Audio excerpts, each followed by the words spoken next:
Delhi Mumbai express way પર રાત્રિના સમયે મુસાફરી કરતા વાહન ચાલકોની સુરક્ષાને લઈને ગંભીર સવાલો ઊભા થયા છે. ટોલની વસૂલાત તો નિયમિત રીતે થાય છે, પરંતુ મુશ્કેલીમાં મુકાયેલા વાહન ચાલકને સમયસર ઇમરજન્સી મદદ મળે છે કે નહીં તે હવે ચર્ચાનો વિષય બન્યો છે. મળતી માહિતી મુજબ મહેન્દ્રસિંહ ખુમાનસિંહ પાટણવાડિયા પોતાની ફોર વ્હીલ લઈને ગોધરાથી સરભાણ ગામ તરફ જઈ રહ્યા હતા. દરમિયાન હાલોલ નજીક દિલ્હી મુંબઈ એક્સપ્રેસ વે પર તેમની કાર અચાનક બગડી ગઈ હતી. રાત્રિના સમયે એક્સપ્રેસ વે પર કાર રસ્તા વચ્ચે બંધ પડી જતા તેમણે તાત્કાલિક મદદ માટે 1033 હેલ્પલાઇન પર સંપર્ક કરવાનો પ્રયાસ કર્યો હતો. વાહન ચાલકના આક્ષેપ મુજબ તેમણે 2-3 કલાક દરમિયાન 1033 પર 30થી વધુ વખત કોલ કર્યા, છતાં સમયસર કોઈ જવાબ કે મદદ મળી નહોતી. 6:30 વાગ્યાની અહીંયા બગડી છે. NHI વાળોને 40થી 50 ફોન કર્યા છે, તોય હજુ કોઈ રિપ્લાય આવ્યો નથી. આ તો હાઈવે પેટ્રોલિંગ વાળા આવ્યા અને 2 બેરિકેડ લગાવીને ગયા, અને એ પણ એવું કહીને ગયા છે કે તમારી ગાડી તમારી ટોઈંગ ટ્રેન લઈને જાઓ તો બેરિકેડ ખાવા મૂકી દેજો સાઈડ પર, એવું કહેવા માગે છે. એટલે એ લોકોને એમના બેરિકેડની ચિંતા છે. મેં અત્યારે 3 કલાકથી અહીંયા ઊભો છું, એ લોકોને ચિંતા નથી કે અમે ટોલ ટેક્સ નથી ભરતા, તો એ લોકોને ખાલી એમના રોડનો ટોલ ટેક્સ લેવાની જ જરૂર છે કે પેસેન્જર એની પર જે ટોલ ટેક્સ આપીને જાય છે એ લોકોની કોઈ ચિંતા નથી. એ લોકોને બસ એ જ મારે કહેવું છે, તમે જે પ્રમાણે પૈસા લો છો એ પ્રમાણે તમે સુવિધા આપો. પૈસા બીજા કરતાં બહુ વધારે લો છો તમે. કેમ કે અમે ગાડી લઈએ છીએ તોય અમે રોડ ટેક્સ ભરીએ છીએ, તોય અમારે અત્યારે ટોલ ટેક્સ ભરવો પડે છે. બધું કરીએ છીએ તોય અમારે હવે આ જગ્યાએ અમે 3 કલાકથી પડ્યા હતા.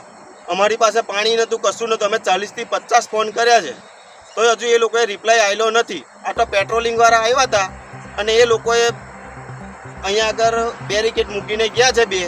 પરિસ્થિતિ એવી બની કે અંતે તેમને લગભગ 150 કિલોમીટર દૂર રહેલા પોતાના ભાઈને સ્થળ પર બોલાવવાની ફરજ પડી. વાહન ચાલકના જણાવ્યા પ્રમાણે લગભગ 3 કલાક બાદ હાઈવે પેટ્રોલિંગ ટીમ સ્થળ પર પહોંચી હતી. જો કે પેટ્રોલિંગ કર્મચારીઓ દ્વારા યોગ્ય સહાય કરવામાં આવી કે નહીં અને તેમના વર્તન અંગે પણ વાહન ચાલકે સવાલો ઉઠાવ્યા છે.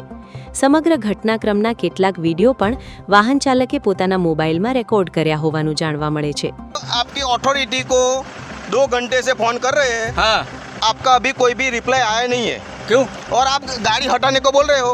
अरे यार उसको मैं बोला सीधी कर दो, मैं सेफ्टी हाँ तो कैसे सीधी कर सकता हूँ. हम लोग 2-3 लोग हैं. फोन कर रहे हो, उसका फोन नहीं आ रहा ना. नहीं आ रहा तो है. ऐसे आकर के तुमको हेल्प करने के लिए आए. हाँ तो हेल्प फिर कीजिए तुम ना. धमकी कर रहे हो. हेल्प कीजिए ना. क्या हेल्प कर रहे हैं? तो आप मैंने बोला कि हमारी गाड़ी हटेगी नहीं. आप हमारी हेल्प कीजिए और आप गाड़ी में बैठ गए तो कौन?